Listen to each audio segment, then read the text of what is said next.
Voilà. Le président de la République, Félix Antoine Tshisekedi Tshilombo, a outi kobimisa lisusu ba ennemi de la République na posa. Bandeko, bakabiliste babimie bele. Bamida makaete ke baza ba Congolais. Mais ata mokolo moko te, batikala kosala ba déclaration contre ba oyo bazali koboma ba Congolais à l'est de la République démocratique du Congo. Mais pour le chef na bango, oyo patron ya Alliance Fleuve Congo ba M23, bango nyonso babimi balobi, bandeko. Botala mboka oyo bisika euti. Le président Tshisekedi c'est un libérateur. Ba arimo basakani babimi balobi, Olivier Kanitatu abimi alobi, oh mususu nani Francis Kalombo azongisi bango na nzela. Le professeur Évariste Bochap azongisi bango na nzela. Même na Corneille Nanga abimi pona ko défendre Joseph Kabila. Bole bakaete Kabila makambo wana yebite azana katite. Mais pourquoi Nanga continue toujours de défendre Joseph Kabila? Banero. Politique comme elengi. Oh boyo kaka mwamba ekotizelo. Ah babe bako professeur Némi Moulania. Professeur Awap. Professeur Abouzoba. Professeur ya université, ya réunion. Professeur ya botanisi makila ba Congolais. Vous êtes des professeurs voleurs. Vous êtes des professeurs qui ont détruit ce pays. Yo nozo bimisozo beta ba français à Milaï. Pour la défendre Joseph Kabila. Mais n'est pas la français Baloba. Celui qui se sent piqué connaît l'affaire. Car le président Félix Antoine Tshisekedi Tshilombo n'a pas cité le nom de Joseph Kabila. Mais bino mokoto mboyoki kaka chien, bolobi non, eza Joseph Kabila. Donc boyebi ete ke Kabila zalaka mbwa à la merci de Paul Kagame.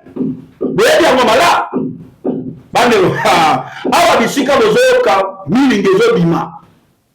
Président Tshisekedi a traité Joseph Kabila bengi mbwa. Ah, franchement. Combien de fois que les génocidaires sanguinaires, Paul Kagame, a traité Président Tshisekedi d'un idiot. Bon, tellement vous pourquoi? Parce que le maître a lobby. Maître n'a pas lobby. Trop solennellement, ah, ben, bokoto, libido makam. Écrivain Charles Onana. Aouti Kolobani, concernant le président Tshisekedi. Non, on doit garder le président Tshisekedi. Les Congolais vont commettre réalité à votre président Oyo. Car, Nanzela Naye, Kagame affaibli, la France affaibli. Sur le tikier, non, Bokozom Sawan dans la Makassi, puis Bokozom sa France dans la Makassi, pour la dominer, Bokaya Congo. Voilà les amis Charles, on en a pas de côté à la Mozindo. Le ministre de la Justice, Bolandaki, après sitting, Yabayi, opposant à la bango C64 ezali mouvement insurrectionnel. Voilà, mouvement insurrectionnel, condamné par la Constitution.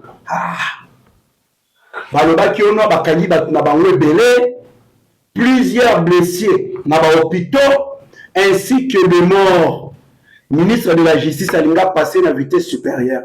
Mais avant à coma, bisika linga koma asengi na bango nini bandeko. Ministre de la Justice asengi na bango nini. Ezala comme na Guillaume Njike. Bano, il y aura des arrestations. Basakana kana l'état.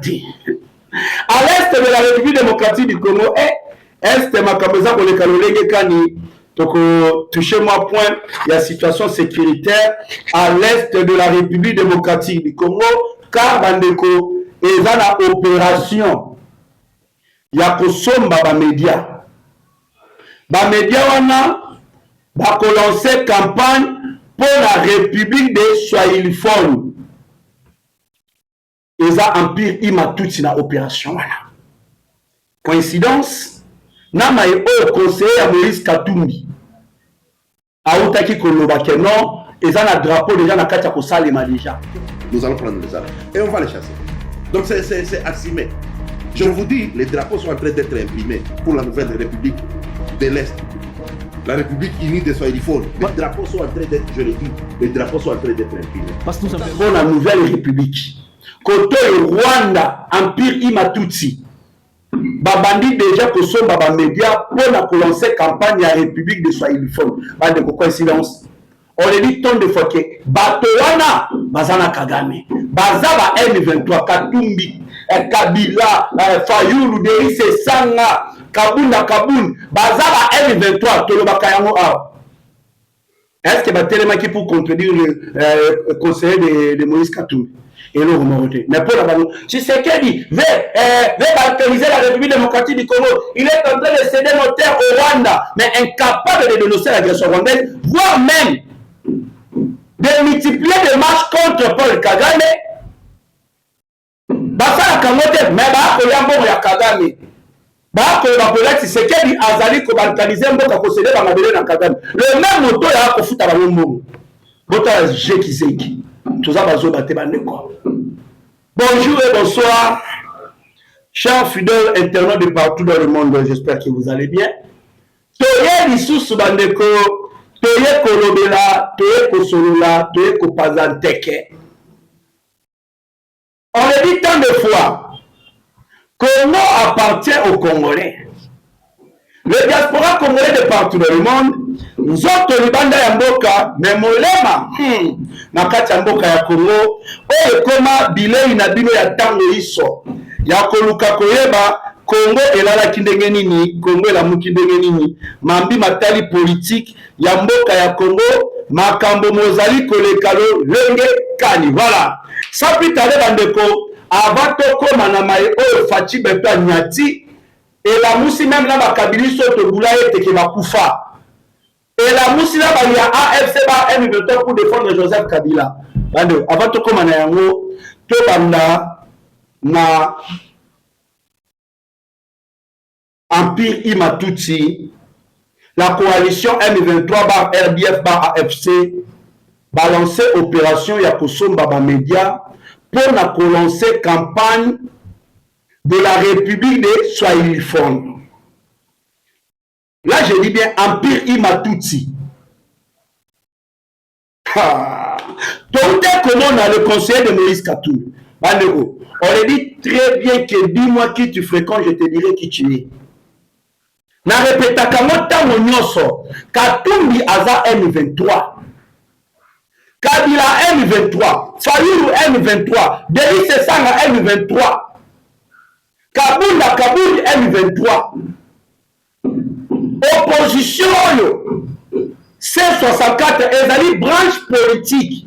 Ya bali M23. Na le bamonde nini bande kopo ba congolais ko comprendre. Tout dans l'isandenge nini ko ba congolais bisusu ba fongola biso.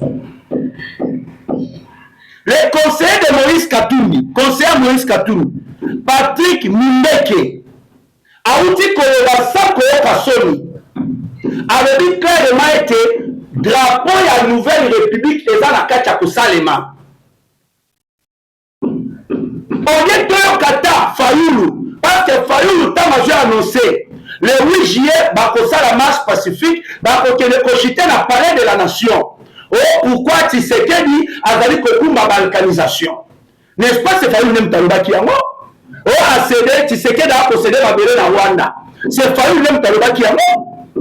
Mais les conseillers de Katumbi, conseillers à Katumbi, Patrick Ndeke, avaient dit que le drapeau ya Sika, la nouvelle république, est à la Katarosalema. République de l'Est, République de Swahiliphones. Mais Toyo qui te fallu le côté de la bonne à contredire. N'est-ce pas c'est la balkanisation? Moto aza ko combattre ete Congo kabwana te Congo ezala moko nde moto oyo bafali bakoloba ete alingi balkaniser Congo bato bakoloba clairement toa kosala drapeau ya République de Swahiliphones. C'est la balkanisation fali bakoattaquer na ete. Si Paul Kagame a dit à l'objet, nous allons balkaniser la République démocratique du Congo. Bokoloka, ni Fayulu, ni Derise Sanga, ni Kabunda Kaboun, ni association de la malfaiteurs, Motomoko tellement pour s'attaquer à Paul Kagame. Jamais. Mais si le président Tshisekedi avait bien été, voilà, on va balkaniser la République démocratique du Congo. Bamonio sur la côté, Tshisekedi. Soki Kabila outaki koloba awa. Makambo motali toujours balkanisation ya mboka Congo. Est-ce que Boka Fayoulou va s'attaquer à Kabila? Silence radio. Parce que baza bana ya misala ya Kagame, bana ya misala ya Kabila, bana misala ya baye oyo baza na kati ya koboma ba Congolais à l'est de la République démocratique du Congo. Cette opposition de pacotille, ils sont en train de travailler pour la balkanisation de la République démocratique du Congo. Voilà, on a dit la vérité. Ils veulent tous que le Congo soit divisé pour leur intérêt personnel là-bas. Et désormais, le Congolais va se battre.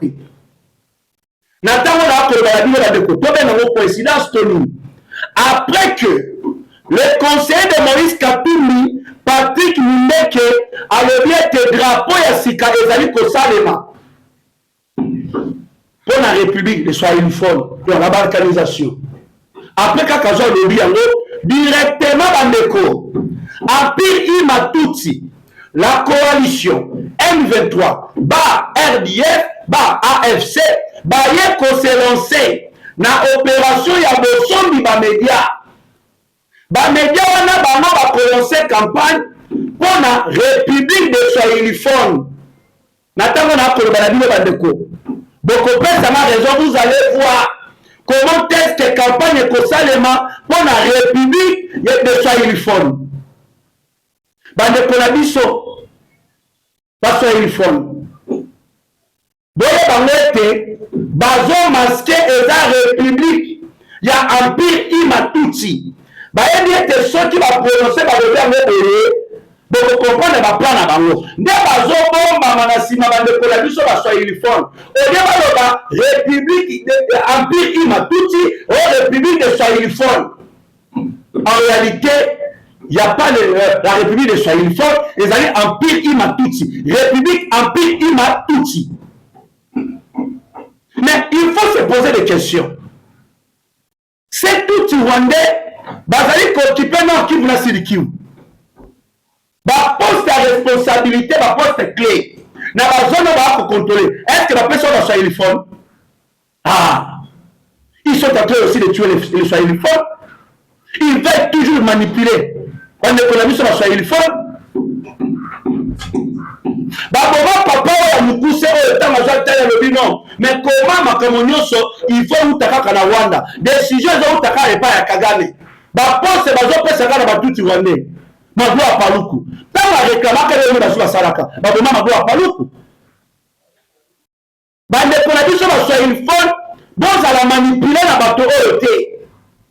Vous allez voir ba journaliste va s'aligner derrière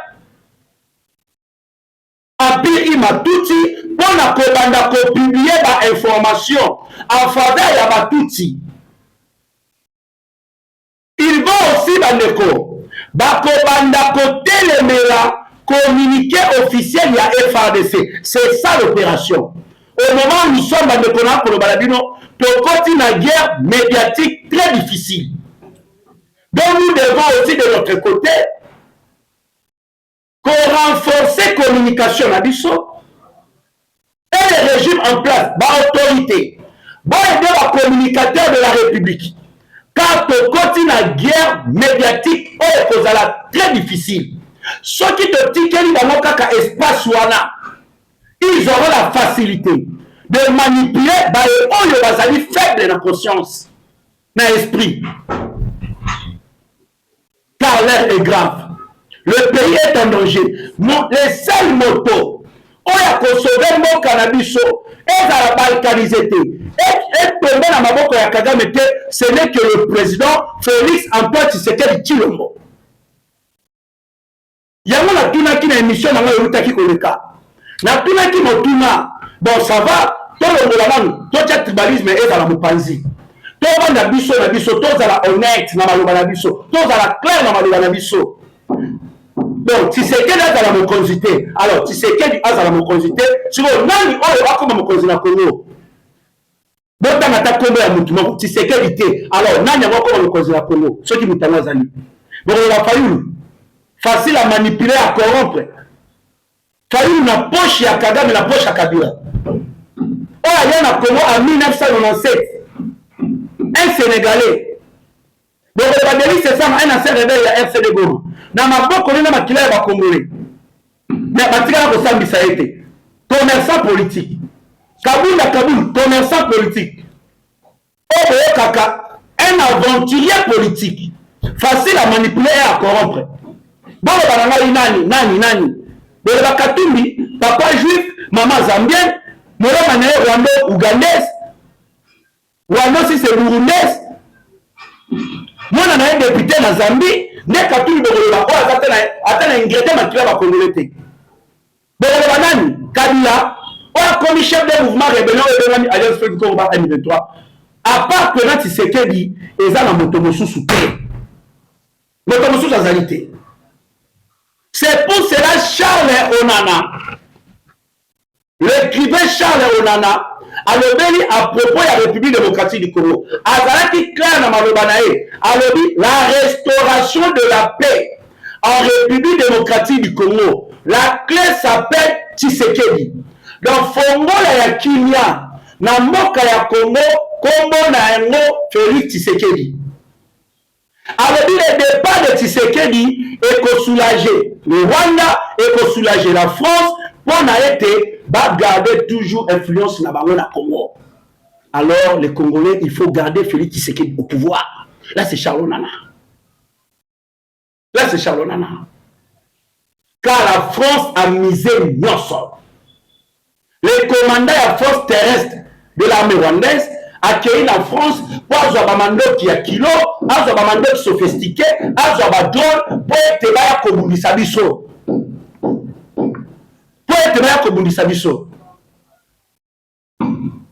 Le coup la bamoni na est, baza na kati ya kokokate, nde baye utiliser bato na bango à la branche politique na bango, il y a C64, il y a ba Fayulu Badeli c'est ça ainsi.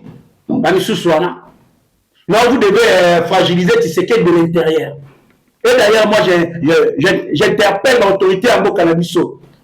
On doit arrêter Fayulu. Et d'ailleurs, Bandeko, arrestation, il y a un leader Wana en téléchargement.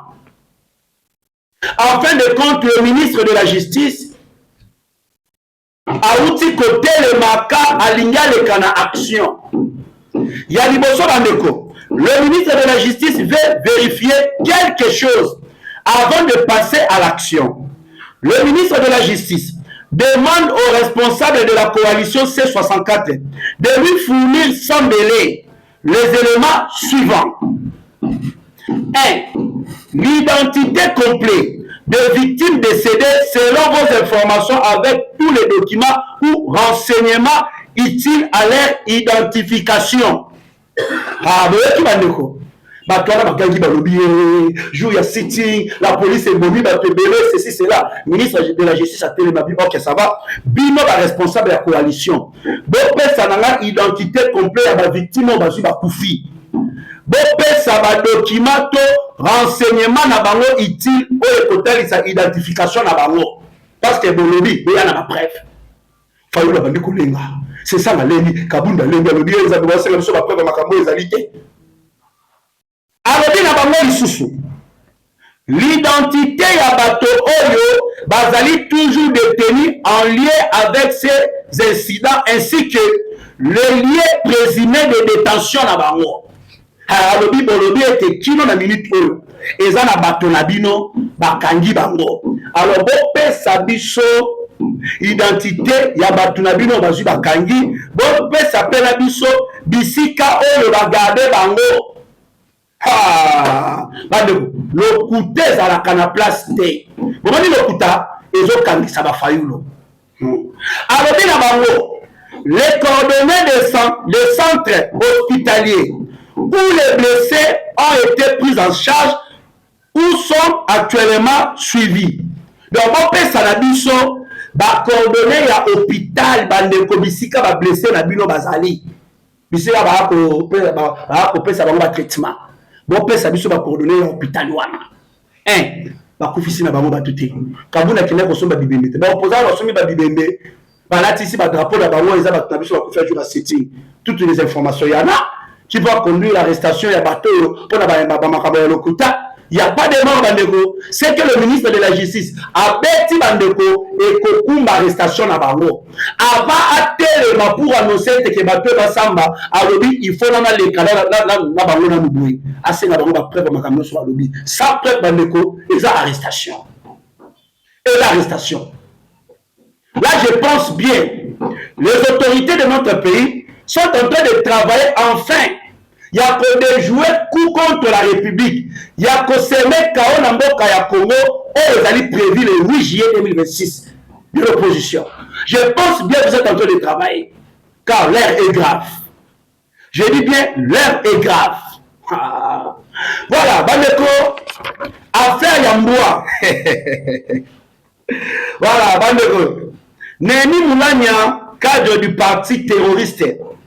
PPRD, bar AFC, bar M23, bar C64, lance la réplique au président Félix Antoine Tshisekedi Tshilombo après avoir déclaré que les ennemis avaient placé un chien à la tête de la nation pour les manipuler juste après la mort de Laurent Désiré Kabila. Donc, Mokozambo Kaya Congo Félix Antoine Tshisekedi Tshilombo depuis il est ça. Il est ça précisément dans Houston. Alobi, ba ennemi ya mboka ya Congo.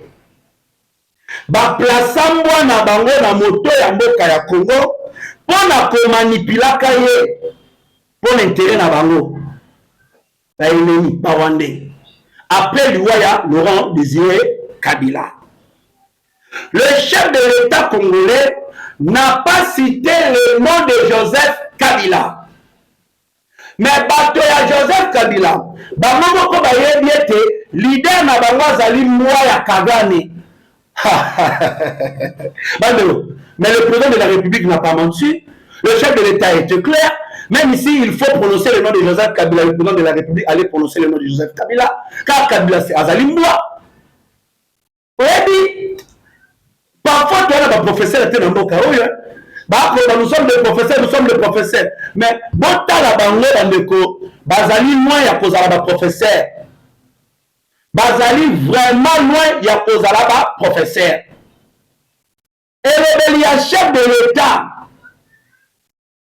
il a recouru à une métaphore politique.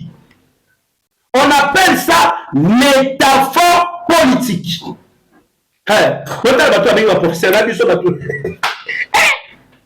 Et ça, métaphore politique. Oui. Némi Moula Nairobi a estimé le propos il y a chef de l'État, ils ont mérité d'un chef de l'État pour le Babongote.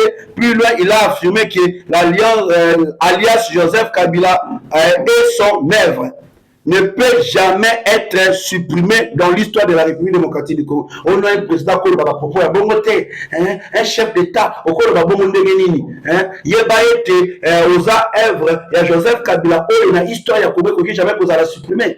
Le président Tshisekedi a œuvre, il y a Congolais parce que ce sont les Congolais qui ont choisi le président Tshisekedi. Némi Moulani, est-ce que Kobenga Joseph Kabila, moi, n'a pas milliers de morts na Est makila la bango za kotanga chaque jour nini obino bozali et bongi botelemela kotelemela kobena Joseph Kabila moi to kotelemela ba Congolais ba kobona bango na Est. Il y a chaque jour on tue les Congolais à l'Est. Totika la koyoka déclaration mon côté ya Némi Moulania de condamner le Rwanda, le militaire RDF, AFC bar M23. Attends mon côté de Bima pour la déclaration contre la pratique qui va à l'Est. Mais ce qui concerne Joseph Kabila, n'est Bimi pour défendre l'individu Kabila. Et vous aussi, vous êtes des chiens. Ah oui, vous avez moi. Bambo ya Kabila nde babimi balobi, c'est ça. Bambo ya Kabila babimi balobi. Nyani Moulam. Moussou Sounani. Azala président, il y a Assemblée nationale, Olivier Kamitatu, Yekutu. Véritable moi. Moi, il y a Katumbi. Moi, il y a Kagame. Donc, veut dire, Katumbi soit Tindiale. Ganga, voilà, il est qui. Bien, on va calculer Olivier Kamitatu, il va dire au Ganga. Il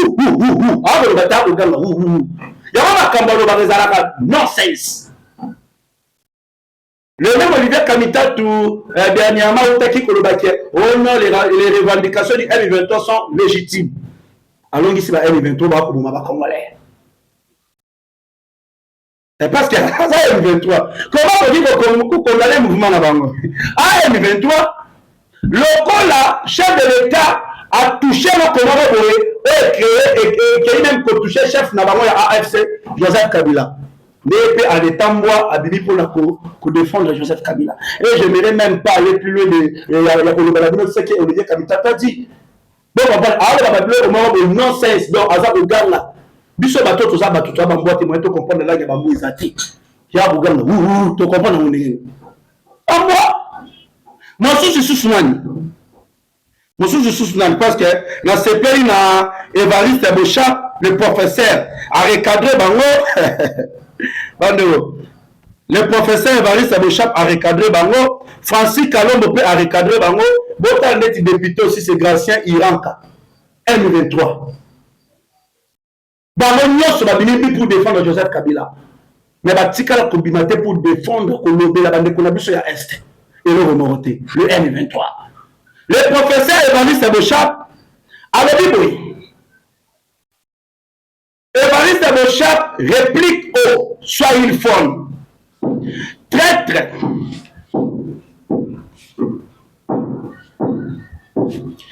Le professeur Évariste Bochap réplique au Swahili Phone. Traiter quelqu'un d'un chien n'est pas plus que le million de Congolais tués par AFC Bar M23, son mouvement rebelle. Lors de la reprise de Goma, lors de prise de Goma. Là, c'est le professeur Évariste Bochap. Alors, qu'on traitait mon tombois et le quitter de milliers de Congolais au Bazali Kokufa na Est. Na mouvement rébellion Yaye Joseph Kabila. Accueilli pour la lobby. Pourquoi les massacres faits par AFC de Joseph Kabila ne vous ont jamais blessé? Mais c'est les propos des chiens qui vous font mal. Prenez. Le professeur Évariste Bochap. Alors, boni. Bato ba koboma bango chaque jour na Est. Na mouvement ya Joseph Kabila. Et ça la Kabila pas cité. Mais koben na kaka yembo ya ngode mutu ya kosala bino pas pourquoi? Ah. Bon comprendre bino moko. Ba Congolais, vous comprenez? Que bato na ba bino bino te. Bango bazaka na maître moko Joseph Kabila. O ya za koboma bino na Est. Balinga bino te. Moto akolinga bino c'est le président Tshisekedi. Et là, ça n'a pas de plaisir. Tu as dossier non. Et là, ça n'a pas de plaisir. Bandeko, Congo Zamoko et Kotikalaka jamais pour Kabwana. Congo Zamoko, bon, pour la biche de la victoire, nul to sali na Portugal, la biche de la victoire. Goma, Bukavu, Kinshasa, Lubumbashi. Le Léopard rappelle au monde que le Congo est Zali Moko et Kokabwanate. J'ai vu des images, comment est-ce que na Bukavu, fête ya makasi bandeko incroyable na Bukavu. Fête na degré moko, quand le léopard gagne, c'est tout le Congo qui gagne. Pendant 90 minutes, les blessures de la guerre, les divisions et les difficultés du quotidien occasionnées par l'agression rwandaise via le M23 ont laissé place à une seule émotion, la fierté d'être congolais. De Goma à Bukavu, de Kisangani à Lubumbashi, de Kinshasa à Kolwezi, des milliers de voix ont chanté le même hymne, brandi le même drapeau. et célébrer la même victoire. Et ça qui fait. Moi, l'image est comme lequel le ça qui fait. Les Congolais baza sous bazo bate Congolais za moko ko kabonate. Alors, wana za la moi tour hein. Tozo ba sikoyo na dossier la musiba kabiliste au Tshisekedi Abeni Joseph Kabila Mboa. Celui qui se sent piqué connaît l'affaire. Quand le chef de l'État dit directement Bilo Bolobi Kabila voilà. Vous voyez Bilo qui mettre en Abila vraiment véritablement. Voilà. Bon kasikoyo Francis Kalombo. Francis Kalombo a lobby boy. Le chef de l'État a lobby vérité, Bandeko. Tout la vérité. Le président Tshisekedi a lobby vérité a concité. Notre pays était dirigé par un chien. Bandeko, qu'est-ce que... Bon, sur la bengue, aux ambois à Moutouboé. Et dit qu'on l'a donc, tu veux dire, au sala, l'union se mettre dans la Koulubanayo. Ata lobby nayo, bomae, au bomae. Malgré que nous avons commenté, mais le quoi mettre dans le boma et le boma. Ça va nous dans nos côtés. Oh, le mieux se mettre dans le boma et ça parce que aux ambois naïe. Aux ambois. Et là, je suis dans la limite. Moi, j'aimerais tellement la remettre à exécuter à l'union. À ta mettre là, il dit le boma, moi, c'est là. Ah, ok, là, comme Joseph Kabila. Il a dirigé ce pays pendant 18 ans. Aujourd'hui, le même Joseph Kabila, Azak Obama, le même peuple où il avait dirigé, il est véritable. Moi, Azon mérité respect à la Congolais, il faut qu'on se dise la vérité. Azali chien à la merci de Paul Kagame. C'est par là que Francis Kalombo a le bien que le président Tshisekedi a le vérité. Notre pays était dirigé par un chien. Après cet exemple, lobby, Jésus-Christ écoute mo mokeli ya mokili. Abenga ba médiocre bamboa. Yangonde échangea bonzambe na ye. Échangea bonzambe na ye te. Kabila est un petit sujet rwandais. C'est normal babenga ye chien. Ceux qui vont se périter, bolanda ye na Rwanda et pas na bango. À kota Congo na babout, mais abomi ba Congolais pas continuer comme ba Congolais en désordre. Mo oyo ekoki na ye eza moi. Là c'est Francis Kalombo. Là c'est Francis Kalombo. Mais comment les ceux qui arrivent au Sakani, nous avons à la tête du pays. Ah non, bateau faut pas kangabango. Yo, aujourd'hui la président de la République, le garant de la nation, le commandant suprême, aujourd'hui le banaye mal éduqué. Waouh! Arrive au Bangaza, Azal Bakabila la rébellion. Parce que soit chez ma président de la République mal éduqué. Quand on a un président de la République mal éduqué, et quand il s'agit de Arimo Basakan, on a mal éduqué, impoli à impoli. Parfois, ça me fait la peine. Bon, quand on a papa bat. Hein? Papa bat. Est-ce que tu vas mériter le respect? Papa bat. Ce n'est pas papa na bango. Bakolo Bouzoba. Non, à cause de Joseph Kabila. Batata Mikolo bandimi bakoma nzambe ngai. Non franchement. Le coordonnateur de AFC M23 a réagi. Oh, si c'est quel il n'y a pas de chef de l'État mal éduqué. Mais il faut qu'on m'y tourne. Corneille Nanga Azali, coordonnateur de l'Alliance Fait du Congo M23. Quand le chef de l'État à l'Obarata, le patron de Corneille Nanga, c'est Joseph Kabila. Le patron de Corneille Nanga, c'est Joseph Kabila. Tant le chef de l'État, le Bakayango, oh non, Kabila, il m'a dit ceci, cela. Et Nanga Azali pour défendre Joseph Kabila en étant qui? C'est parce que Kabila, chef Naye, Azal maître Naye. C'est ça. Nanga Azal défendre le patron Naye.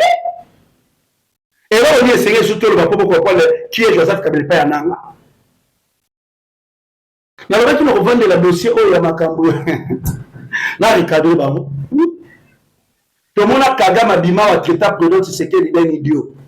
Un Rwandais, un président Rwandais, un mot comme sous. A traité président Nabongo d'un idiot. Est-ce que vous avez tellement pour répliquer à Paul Kagame? Bon, voilà qui n'a pourquoi. Parce que Kagame est votre maître.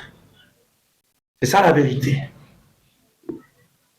Voilà, tout comme dans Souka, parce qu'on allait parler un petit peu dans ma Kamotali, Est de la République démocratique du Congo. Donc, M23 AFC, Alliance Fleuve Congo, confirme la présence de FARDC à Minembwe. C'est une nouvelle victoire au front de FARDC à niveau de Kivu. Car Alliance Fleuve Congo va confirmer. FARDC, Bazali na kati déjà ya Minembwe, donc l'armée congolaise peut bimisa qui communiquer ya kotali ça a été bangonde baza ko contrôler la totalité de Minembwe. Donc c'est un peu ça car minute ezokei mais tozongela lisusu bino pour na ko développer ba point mususu.